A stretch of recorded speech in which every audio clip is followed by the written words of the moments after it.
امام اعظم ابو حنیفہ علیہ رحمہ کسی سے قرض لینا تھا، دروازے پہ دستک دی، دھوپ میں آ کے کھڑے ہو گئے۔ کسی نے کہا حضرت دیوار کا سایہ پڑ رہا ہے تو آپ سائے میں کھڑے ہو جائیے۔ کہا کہ میں صاحب مکان سے قرض لینا ہے، میں ڈرتا ہوں یہ سایہ کہیں سود نہ بن جائے۔ جس سے قرض لینا ہو اس سے فائدہ لینا سود ہوتا ہے نا قرض کے علاوہ، تو کہیں یہ سود کی صورت نہ بن جائے، تو میں اس بات سے ڈرتا ہوں۔ صحابہ فرماتے ہیں ہم حرام کے ڈر سے کبھی حلال بھی چھوڑ دیا کرتے تھے۔ تو یہ دو طرح کے تاجر ہوئے، ایک وہ تاجر جو مال کمانا مقصد زندگی ہے، اور ایک وہ تاجر جن کا مقصد اللہ کی رضا ہے، اور یہ بھی پیٹ لگا ہوا ہے، ضروریات ہیں وہ بھی پوری کرتے ہیں۔ تیسرے تاجر وہ ہیں کہ جو چاہتے ہی ہیں کہ ہم ان اچھے لوگوں کی طرح بنیں، لیکن کچھ کمزوریوں کی وجہ سے ان سے کوتاہیاں بھی ہو جاتی ہیں، تو ان کے بارے میں ارشاد فرمایا اے تاجروں کے گروہ، تم جب تجارت کرتے ہو تو اس میں کمی بیشی ہو جاتی ہے، کبھی کوئی لغو بات کر دی، کبھی کوئی ایسا معاملہ ہو گیا، تو اب اس کا مداوع کیسے کرو؟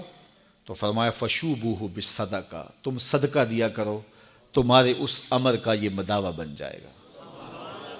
تو عام لوگوں کو یہ کہا کہ آپ کثرت کے ساتھ صدقہ دیا کریں، اپنے مال سے نکالیں، کچھ فیصد طے کر دیں اللہ کے نام سے۔ جب اللہ کو شراکت دار بنا لیں گے اپنے کاروبار میں، جب پارٹنر بنا لیں گے تو اسٹرانگ پارٹنر ہو تو گھاٹا نہیں نہ پڑتا، تو اپنے رب کو اپنے کاروبار میں شامل کر رہے ہیں، تمہارے کاروبار کے اندر گھاٹا نہیں پڑے گا انشاءاللہ۔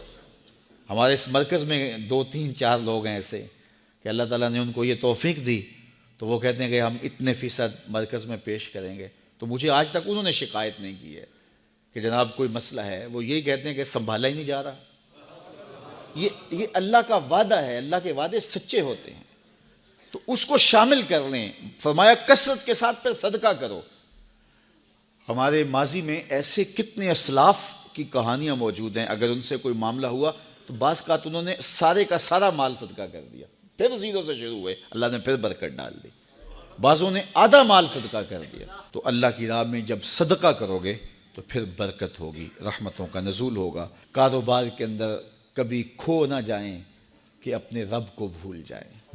جب اللہ کے محبوب علیہ السلام کے صحابہ تابعین مدینہ المنورہ کی گلیوں میں بازاروں میں کاروبار کرنے لگے، حضور کا وصال ہو گیا، پھر کاروبار کی طرف جب توجہ بڑھنے لگی، ایک دن حضرت ابو ہریرہ رضی اللہ تعالی عنہ مسجد نبوی سے باہر نکل کے آئے اور بازار مدینہ میں گئے اور کہا کہ اے تاجروں، تم یہاں بیٹھے ہوئے ہو، مسجد نبوی میں حضور کی وراثت تقسیم ہو رہی ہے اور اپنا حصہ وہاں جا کے لو۔ سارے گئے، دیکھا تو وہاں کچھ لوگ بیٹھ کے پڑھا رہے تھے، تو واپس آ گئے۔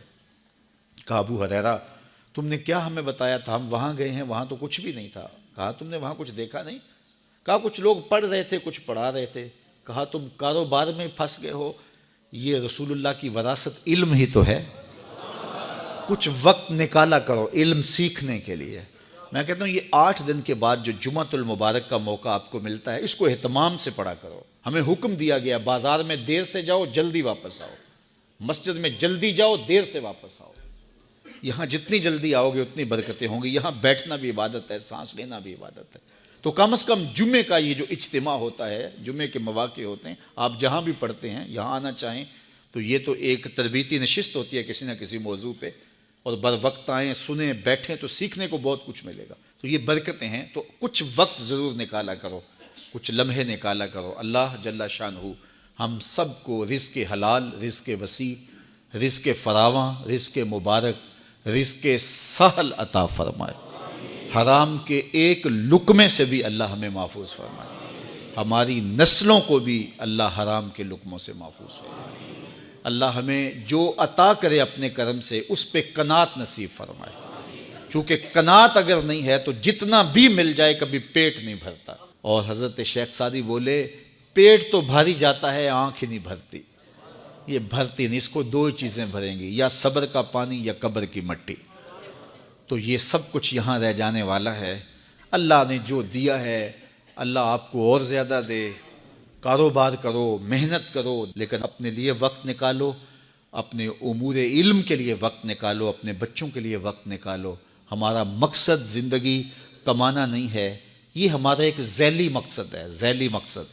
ہمارا حقیقی مقصد جو ہے وہ اللہ کو راضی کرنا ہے، اور اسی کے لیے ہم اس دنیا پہ آئے ہیں، اور اس کے لیے ہم وقت دیں۔ اللہ آپ سب کو سلامت رکھے اور فراوانی رزق، فراوانی علم، فراوانی رضائے الہی سے مالا مال فرمائے۔ ماضی میں جو قومیں گزری ہیں ان سے ایک ایک کوتاہی ہوئی، اور اس کا خمیازہ ان کو کتنے سخت عذابوں کی صورت میں جو ہے وہ بھگتنا پڑا۔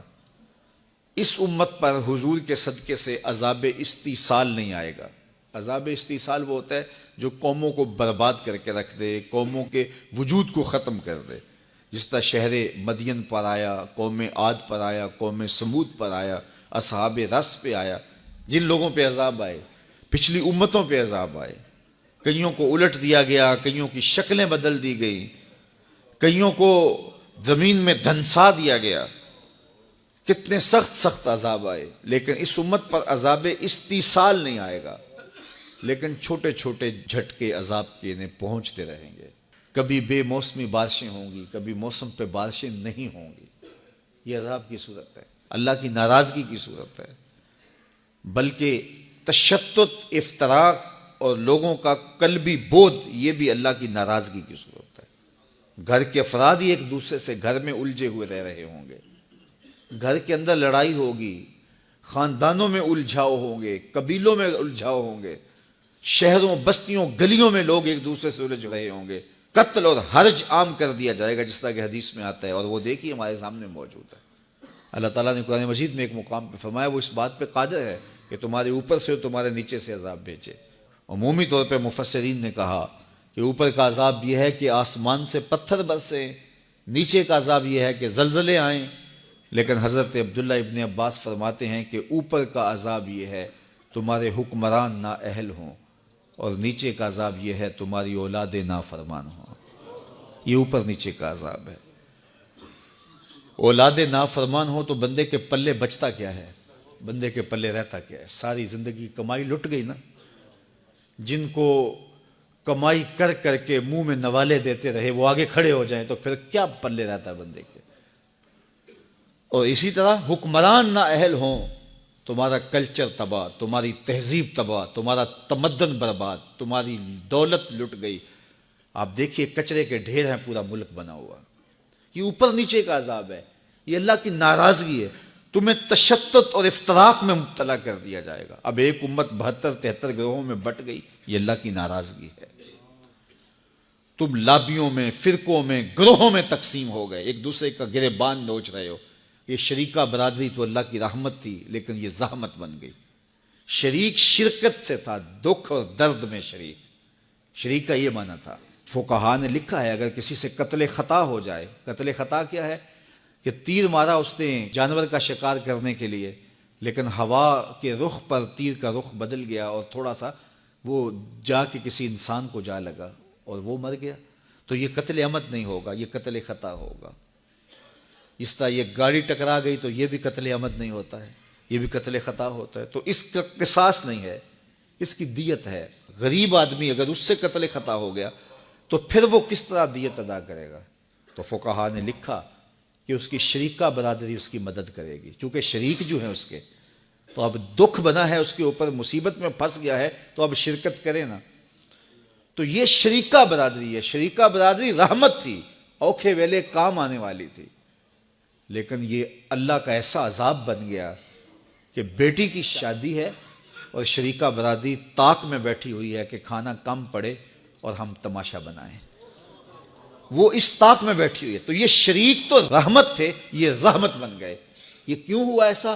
اللہ کی ناراضگی کی وجہ سے۔ عذاب استیصال اس امت پہ نہیں آئے گا، اس طرح کے عذاب آئیں گے۔ بدی کا ماحول پیدا ہو جائے گا، نیکی کا ماحول تلاش کرنا مشکل ہوگا، اچھے لوگوں کی صحبت میسر نہیں آئے گی۔ اور آج دیکھ لیجئے کہ آج ہم اگر ڈھونڈنے نکلے تو سالے ماحول میسر ہی نہیں آتے۔ کسی زمانے میں شہر کی بجائے کہتے ہیں کہ گاؤں میں عافیت زیادہ ہے، گاؤں بھی اب برباد ہو گئے۔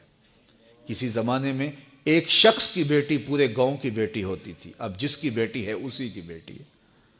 تہذیبیں لٹ گئیں، تمدن لٹ گئے، اخلاقیات بگڑ گئے، اولادیں نافرمان ہو گئیں، شوق چشم ہو گئیں، اور حکمران نااہل ہو گئے۔ تو یہ اللہ کے عذاب کی صورتیں ہیں، اللہ کے عذاب کے رنگ ہیں۔ اللہ آپ سب کو سلامت رکھے اور فراوانی رزق، فراوانی علم، فراوانی رضائے الہی سے مالا مال فرمائے۔ پاک کے ہر گوشے میں قرآن سنا کر دم لینا،